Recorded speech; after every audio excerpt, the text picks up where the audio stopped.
చాలా మందిని రాజకీయంగా వారి వ్యక్తిత్వాన్ని దెబ్బతీసే విధంగా చంద్రబాబును ఆకాశానికి ఎత్తే విధంగా రాసే అలవాటు ఈ ఈనాడు పత్రిక ఉంది. మరి ఈరోజు అదే కథనాన్ని ఈరోజు రాశారు. దాదాపు 2001లో 74 ఎకరాల చిల్లర, అంటే దాదాపు 75 ఎకరాలు మేము అక్కడ సంబంధించిన వ్యక్తుల దగ్గర, ఆ మండలానికి సంబంధించిన వ్యక్తుల దగ్గర కొనుగోలు చేయడం జరిగింది. మా కుటుంబ సభ్యుల పేరు మీదుగా అవన్నీ కూడా రిజిస్టర్ చేయడం జరిగింది.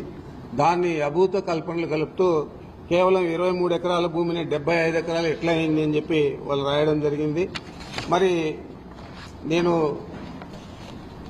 ఒకటే మీ అందరికీ కూడా తెలియజేస్తా ఉన్నాను, మీ ద్వారా ఈ రాష్ట్ర ప్రజలకు కూడా చంద్రబాబు కుట్రలు కుతంత్రాలు ఈ రాష్ట్ర ప్రజలకు ముందే బాగా తెలుసు. దాంట్లో ఇంకా పెద్ద ఎత్తున ఈరోజు మా మీద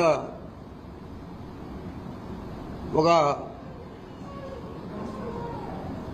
వ్యక్తిత్వ హననాన్ని చేపట్టాడు. ఈ పచ్చ పత్రికల ద్వారా, కొత్త మీడియా ద్వారా. మరి ఇది ఏదైతే ఈ ల్యాండ్ ఉందో ఇది 1911-1981లో డైరెక్టర్ ఆఫ్ సెటిల్మెంట్స్ మాకెవరైతే అమ్మారో వాళ్లకు ఆర్డర్ ఇవ్వడం జరిగింది. ఆర్డర్ ఇచ్చేదే కాకుండా అది ఆ తర్వాత రెవెన్యూ వాళ్ళు ఇంప్లిమెంట్ కూడా చేయడం జరిగింది. ఆ తర్వాతే వాళ్ళ దగ్గర నుంచి మనం కొనుక్కోవడం జరిగింది. ఆ రోజు ఆర్డర్ సెటిల్మెంట్ డైరెక్ట్ ఇచ్చిన అసదుద్దీన్ అహ్మద్ అని చెప్పి ఐఏఎస్ ఆఫీసర్ ఇవ్వడం జరిగింది.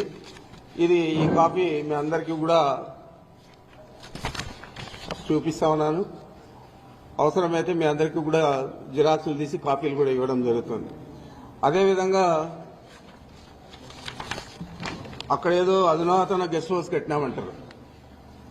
2001లో కొన్నప్పుడే అక్కడ రాత్రుల్లో బస చేయాలంటే పని చేసే వాళ్ళందరికీ కూడా ఒక సెక్యూర్డ్ ప్లేస్ ఉండాలని చెప్పి ఆ రోజే మేము అక్కడ కట్టడం జరిగింది. ఆ తర్వాత అప్పుడే మామిడి చెట్లు పెట్టడం జరిగింది. దాదాపు 24-25 సంవత్సరాలు అయితే ఈరోజు మళ్ళా అది అటవీ భూమి అన్యాక్రాంతం అయిపోయిందని చెప్పి మాట్లాడడం జరుగుతోంది.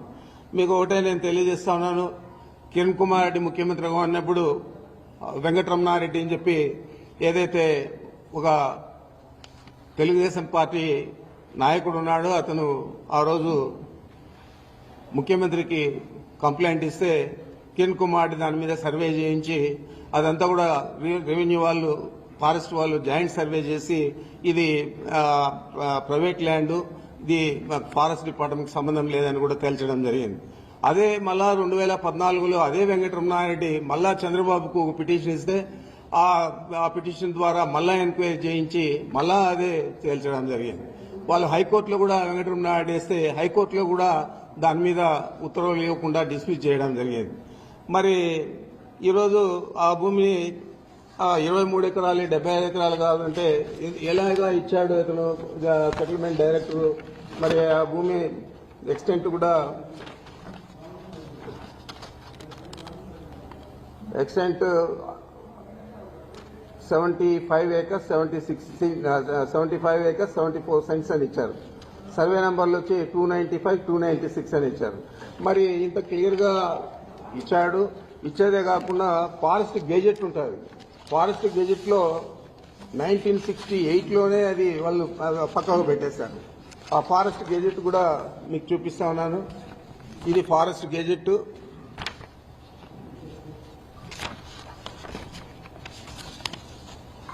ఈ ఫారెస్ట్ గెజెట్ లో కూడా 75 acres 74 cents ఆర్ 76 cents అని చెప్పి ఇచ్చారు. రైట్ ఆఫ్ వే కూడా 30 అడుగులు దారి కూడా దీనికి ఇవ్వడం జరిగింది. ఇదే దారి. ఇది గెజెట్ ఎవరికైనా కానీ పబ్లిక్ డొమైన్ లో అవైలబిలిటీ ఉంటుంది, చూసుకోవచ్చు. అదేవిధంగా ఈ రోడ్డు వేసేదానికి అంతకుముందు అయితే కార్ట్ ట్రాక్ కూడా అది మనం పక్కా రోడ్డు వేసేదానికి కూడా మేము అప్లికేషన్ పెడితే అక్కడ ఉన్న వెల్డింగ్స్ కు వీటికన్నిటికీ కలిపి అక్కడ ఉన్న రైతులకంతా కూడా అవసరం అని చెప్పి ఆ రోజు మన అంటే కాంపిటెంట్ అథారిటీ అంటే ఫారెస్ట్ డిపార్ట్మెంట్ PCCF ఢిల్లీతో సంప్రదించి వాళ్ళ పర్మిషన్ తీసుకొని 27/6/22లో బ్లాక్ టాప్ రోడ్ వేసుకోవచ్చని చెప్పి పర్మిషన్ కూడా ఇచ్చింది. మరి ఆ ఎక్స్టెంట్ కూడా ఈ విధంగా ఉంది. దీనంతా కూడా అభూత కల్పనలతో రాసి ఒక అబద్ధాన్ని 10 సార్లు 20 సార్లు చంద్రబాబు ఏ విధంగా చెప్తాడో ఆ విధంగా ఈ పచ్చ పత్రికలు పచ్చ మీడియా అంతా కూడా చెప్పి దీన్నంతా కూడా గ్లోబల్స్ ప్రచారంగా చేసి మా వ్యక్తిత్వ హననాన్ని చేపట్టే విధంగా ఈ పత్రికలు మీడియా చేస్తా ఉన్నాయి. తప్పకుండా వీళ్ళ మీద గతంలోనే మేము చర్యలు తీసుకున్నాం. చిత్తూరు కోర్టులో ఒక మీడియా సంస్థ మీద 50 కోట్లకు, ఈనాడు ఈటీవీ మీద 50 కోట్లకు నష్టపరిహారానికి కూడా పరువు నష్టపరిహారానికి కూడా వేసాం. మళ్ళా దీని మీద కూడా వేయడం జరుగుతుందని కూడా తెలియజేస్తా ఉన్నాను. మరి ఆయన తానా అంటే ఉప ముఖ్యమంత్రి గారు పవన్ కళ్యాణ్ గారు తందానా అంటాడు. అప్పుడే ఏదో జరిగిపోయింది, మొత్తం దోచేశారు, దీని మీద ఎంక్వైరీ చేస్తా ఉన్నాం, తగిన చర్యలు తీసుకుంటామని చెప్పాడు. ఇదే పెద్ద మనిషి ఎన్నికల ముందే చెప్పాడు 40,000 కోట్లు ఇసుకలో దందా చేశాడు పెద్దిరెడ్డి, 40,000 కోట్లు దోచేశాడని చెప్పారు.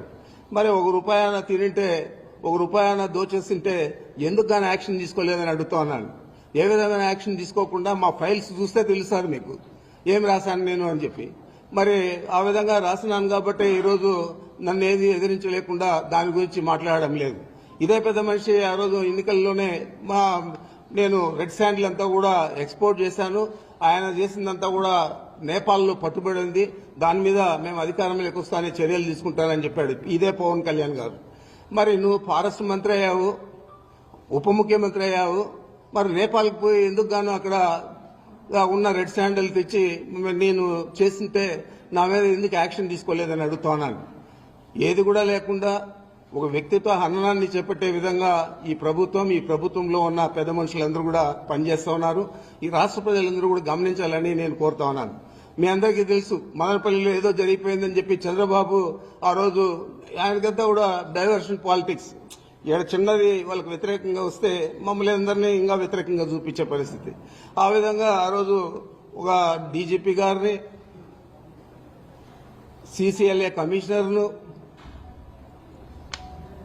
మా సిఐడికి సంబంధించిన అడిషనల్ డీజీపీని ముగ్గురిని కూడా ఆయన హెలికాప్టర్ ఇచ్చి మదనపల్లిలో ప్రపంచమంతా పడిపోయిందని చెప్పి అక్కడికి పంపించి మొత్తం కూడా చేశారు. మరి ఈరోజు 9 నెలలు అవుతా ఉంది. మేమేదైనా తప్పు చేస్తుంటే ఎందుకు కానీ మీరు యాక్షన్ తీసుకోలేదని అడుగుతా ఉన్నాను. ఏది కూడా లేకుండా ఏదో ఒక రకంగా రాష్ట్ర ప్రజలందరికీ కూడా మేము దొంగలు, వైఎస్ఆర్ కాంగ్రెస్ పార్టీ అన్యాయాలు చేసింది గత 5 సంవత్సరాల్లో, మేము ఇప్పుడు వచ్చి ఈ రాష్ట్ర ప్రజలను ఉద్ధరిస్తాము అని చెప్పే పరిస్థితి చంద్రబాబు నాయుడు చేపట్టాడు.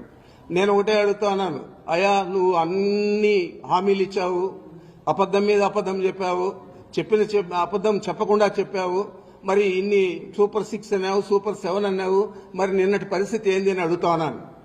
చేయలేనని తెలుసు, నువ్వు పెద్ద ఆర్థిక శాస్త్రవేత్త అని చెప్పి అందరికీ కూడా చెప్పుకుంటావు, మరి నీకు ఆ గణాంకాలన్నీ కూడా తెలియకుండా, రాష్ట్ర ఆర్థిక పరిస్థితి తెలియకుండా ఇన్ని హామీలు ఇచ్చావా అని అడుగుతా ఉన్నాను. ఇన్ని హామీలు ఇచ్చి ఈరోజు ఆయన నేను చేయలేనని చెప్తా ఉన్నాడంటే ఎంత నిస్సిగ్గుగా అబద్దాలు చెప్పి అధికారంలోకి వచ్చి ఈరోజు రాష్ట్ర ప్రజలను మోసం చేసావో ఒకసారి ఆలోచన చేయని చెప్పి అడుగుతా ఉన్నాను. ఇవన్నీ కప్పుపుచ్చుకునేదానికి ఇలాంటి తప్పుడు చర్యలన్నీ కూడా మీ పత్రికల ద్వారా, మీ మీడియా ద్వారా తీసుకొస్తా ఉన్నామంటే తప్పకుండా ఈ రాష్ట్ర ప్రజలు బుద్ధి చెప్తారు. ఈ మీడియాకు, ఈ పచ్చ పత్రికలకు, అదేవిధంగా నీకు అని కూడా చంద్రబాబు నాయుడికి ప్రత్యేకంగా నేను తెలియజేస్తా ఉన్నాను.